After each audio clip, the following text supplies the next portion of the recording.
Money controls so much of our lives, yet very few people are ever taught how to actually manage it. That's where personal finance comes in. In just a few minutes, let's break down what personal finance really means, why it matters, and the steps you can take to take control of your money. Step 1. Understand your money. Personal finance starts with awareness. Ask yourself 2 simple questions. How much money comes in every month, and how much goes out? Track your income, track your expenses, and you'll immediately start to see patterns. Maybe you're spending more than you realize on eating out. Maybe subscriptions are draining your cash. You can't fix what you don't measure, so understanding your money is always step 1. Step 2. Build a budget. A budget isn't about restricting yourself, it's about giving your money a purpose. A simple and popular method is the 50-30-20 rule. You put 50% of your income toward needs like rent, food, and bills. 30% can go to wants, like entertainment or hobbies. The remaining 20% should go towards saving and paying off debt. Once you create a budget, you'll notice your money stretching further.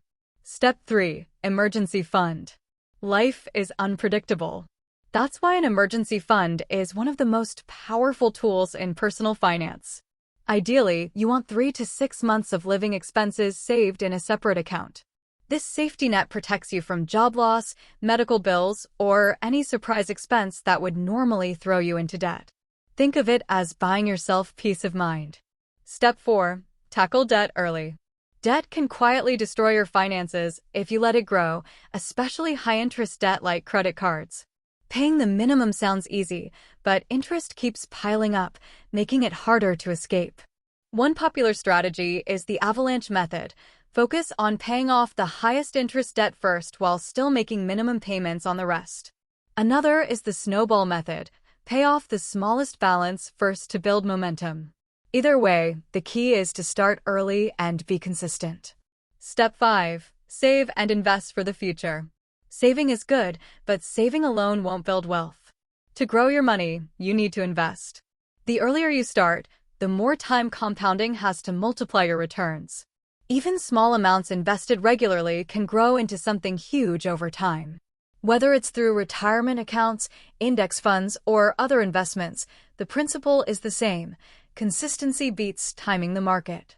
Personal finance isn't about being rich, it's about having freedom. It's about knowing you can handle unexpected expenses, live comfortably, and build a future you're proud of. Start with awareness, add a budget, build your emergency fund, tackle debt, and invest steadily. Do these steps, and your financial life will transform. If you found this helpful, make sure to like this video, subscribe to the channel Finance Talkin', and drop a comment below with your own favorite money tip. Let's grow financially smarter together.